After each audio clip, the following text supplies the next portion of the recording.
Hey, welcome to my channel. I hope you're doing well. I'm Riddhi and I'm a digital artist. I've been working as a freelancer on Fiverr for over a year now, and along the way I've picked up a few things that I would like to share with you. So this is 5 freelancing lessons I learned the hard way. Number 1. Don't provide a free sketch just so they can get an idea of your work. Now this depends on how long it takes for you to make a rough sketch. But if it takes you any longer than 5 minutes, I suggest you don't do it. You can share existing examples of work that are similar to the buyer's request. If they're still unsure, offer them a cheaper sketch or doodle commission to help them get a better idea. Time is money, so don't give it away for free. It's okay to do it for regular clients or clients you trust and know will go on to hire you. But if you're doing it with a new client who sounds sketchy, you will probably get ghosted. While deciding whether to provide a free sample, you can also take into consideration the size of the project. If you're going to do a project with an organization and it's going to be a huge project, maybe you're going to do a series of drawings for a magazine. In such a case, it might be okay to do it because I think a big organization isn't looking to scam you and one free sample isn't going to give them any special profits. They're just trying to figure out if you're perfect for their job. Number 2, don't underprice your art. I don't care if you're tired of listening to this over and over, just don't underprice your art. I'm still guilty of doing this, and I understand how it can be difficult for you to look at your own art objectively and value it for what it is and decide its worth rationally. You might think it's complete shit, but it probably isn't. There will always be competition no matter how cheap or expensive your work is. So don't make it cheaper just to compete. Underpricing your art just because you think no one will buy it if it isn't cheap will only make it harder for the next smaller artist after you because they will feel the need to go lower just to compete and get work.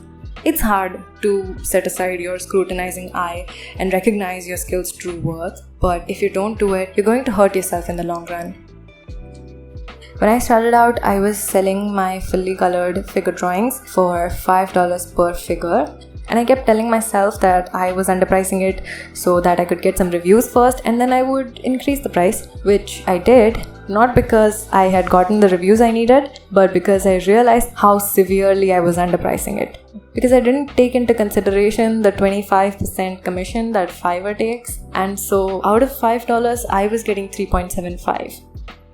If you're underpricing, at some point you're bound to be frustrated because you're putting in so much work and effort, you're pouring your heart out, and you're getting almost nothing in return. So don't do it. Don't do it. Just don't do it.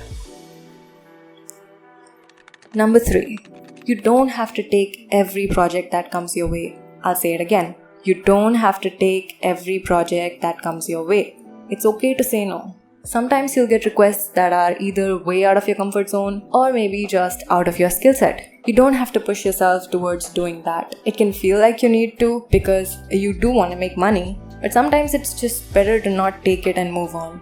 Maybe even refer them to someone else you know who's better suited for the task. Support your fellow artists. Number 4. Pushing yourself to work much faster than you can manage. It's essential to analyze how long you take to complete a certain kind of piece, and you must take that analysis into account when deciding the deadline. Of course, you don't always get to pick the deadline, but when you are able to tell them how long it will take, please make sure you're not going lower than you should. A little healthy challenge for yourself is okay, but if you go way out and pick half the time it actually takes, then you're going to suffer. Not just from burnout, but you might also end up being late, and that will lower your credibility and reputation.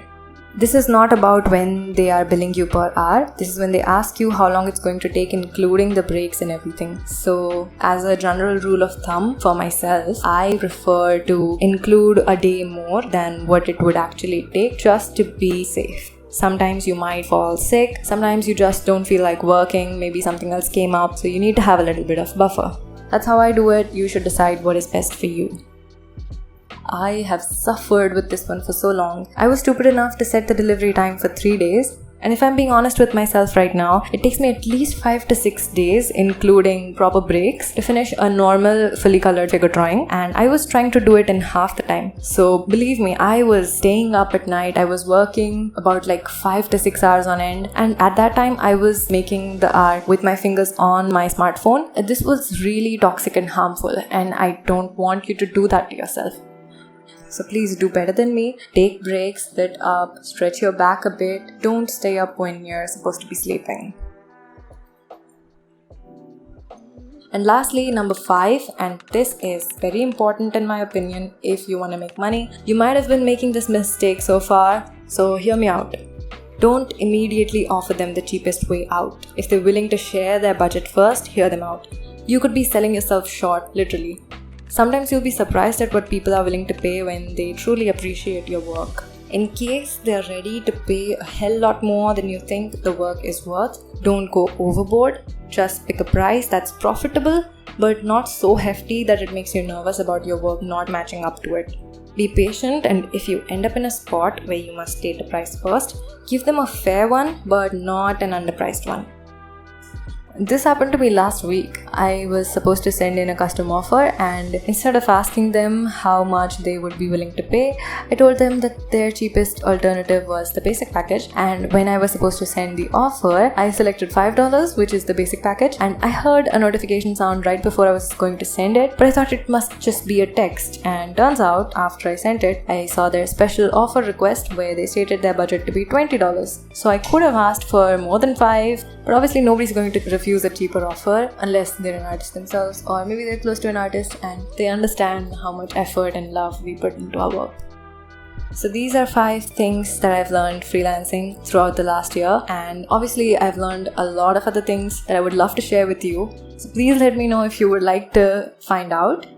If you have any questions related to what we talked about today, or digital art, or freelancing as a digital artist, please leave a comment and I will be more than happy to help you out. I hope you have a wonderful rest of your day. Until next time.